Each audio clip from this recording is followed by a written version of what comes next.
L'essentiel de l'information sur Géopolis Télévision. Madame, Monsieur, bonjour et bienvenue à ces 13 heures. À travers un message de félicitations adressé au président réélu Félix Tshisekedi, le mercredi 10 janvier 2024, la communauté de développement de l'Afrique australe, SADC en sigle, se dit prête à travailler avec la République démocratique du Congo pour la stabilité et la prospérité de la région. La famille SADC a hâte de travailler avec la RDC pour promouvoir la paix, la sécurité et la prospérité de la région, rapporte le compte Twitter de cette organisation sous-régionale. Après les élections de décembre 2023, dont les résultats définitifs donnent Félix Tshisekedi vainqueur, la place doit être faite à la paix et l'unité. Cet appel est du candidat malheureux au dernier scrutin présidentiel, Justin Moudekereza, qui est sorti du silence ce jeudi 11 janvier. À cette occasion, le président national du parti MDVC a lancé la plateforme Bloc patriotique pour la paix et l'unité, autour de laquelle il appelle les forces vives de la nation à se réunir. C'est là bien qu'il reconnaît les irrégularités et les fraudes qui ont caractérisé les dernières élections. Fiston Oleko et Stani Samba.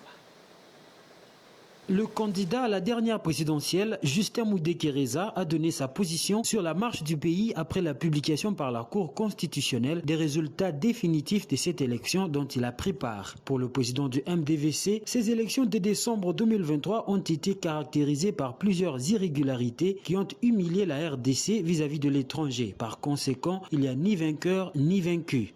Ces élections ont été caractérisées par de fraudes massives, la corruption généralisée, le bourrage d'urnes, les votes prolongés au-delà du délai légal, la détention illégale de matériel de vote, à savoir le bulletin de vote, les machines à voter appelées DEV et autres par le candidat, y compris des officiels.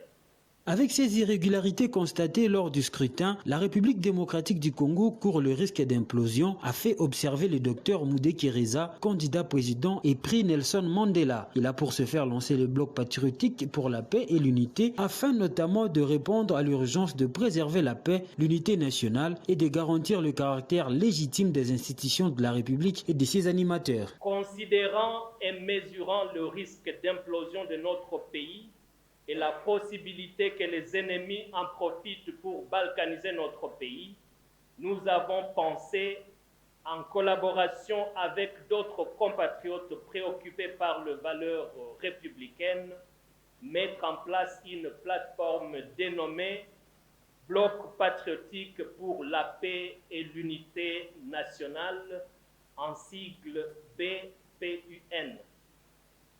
Cette plateforme a pour objectif global de préserver la paix, l'unité nationale et d'assurer le renforcement de la légitimité des institutions. Le défi de cette plateforme est de sensibiliser la classe politique congolaise à privilégier les solutions politiques et pacifiques. Après les allocutions, la charte du bloc patriotique pour la paix et l'unité a été signée par les cofondateurs et d'autres partis. Son initiateur annonce pour ce faire des contacts avec les forces vives de la nation pour atteindre les objectifs assignés à cette structure.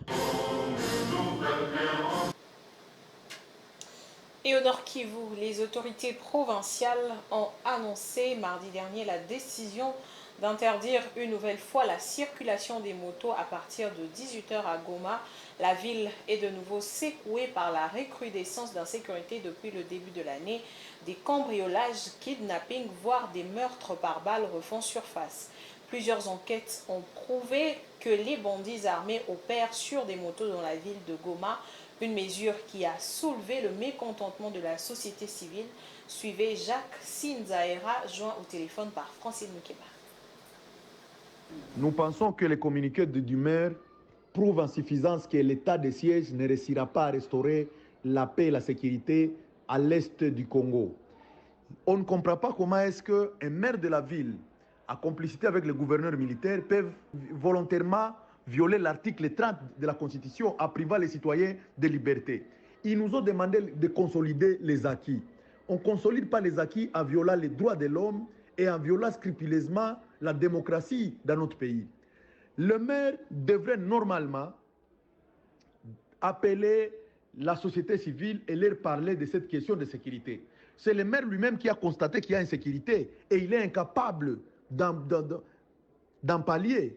Comment est-ce qu'un officier militaire de haut rang, au grade de colonel, est incapable de restaurer la paix? Parce qu'à Goma aujourd'hui, avant l'état de siège, égale toujours à pendant l'état de siège.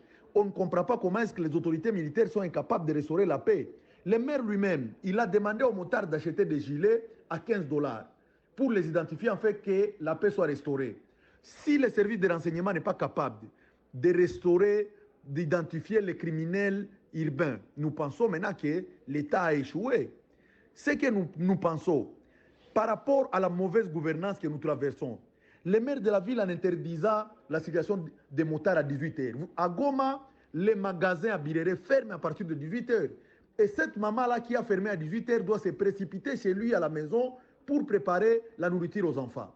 Mais quand on interdit les motos, un bis, comme il y a dans Goma, les bis augmentent les prix parce qu'il n'y a pas un contrôle de flux de transport en ville de Goma.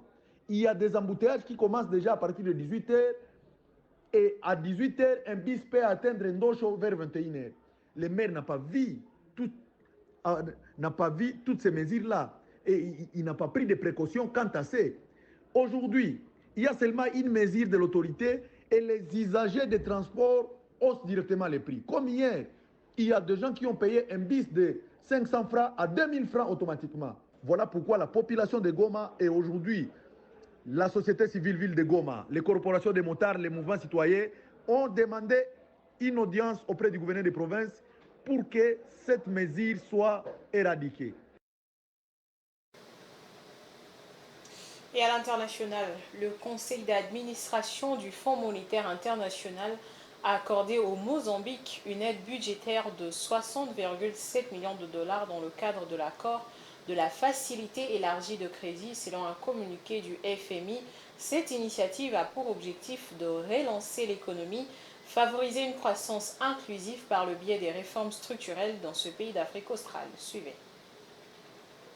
Cette réévaluation porte le total des décaissements au titre du programme des facilités élargies des crédits de 456 millions de dollars approuvés en 2022. Environ 273 millions de dollars a indiqué le FMI. L'examen du FMI montre que sur les bases des performances du programme, le gouvernement mozambicain a adopté des mesures substantielles pour faire face de façon résolue aux défis macroéconomiques et s'est conformé pleinement aux exigences de l'agence, notamment le maintien d'une perspective budgétaire conforme aux objectifs fixés. L'accord triennal devrait soutenir la reprise économique et les politiques visant à réduire la dette publique du Mozambique, tout en créant un espace pour les investissements publics dans les capitaux humains, l'adaptation au climat et les infrastructures.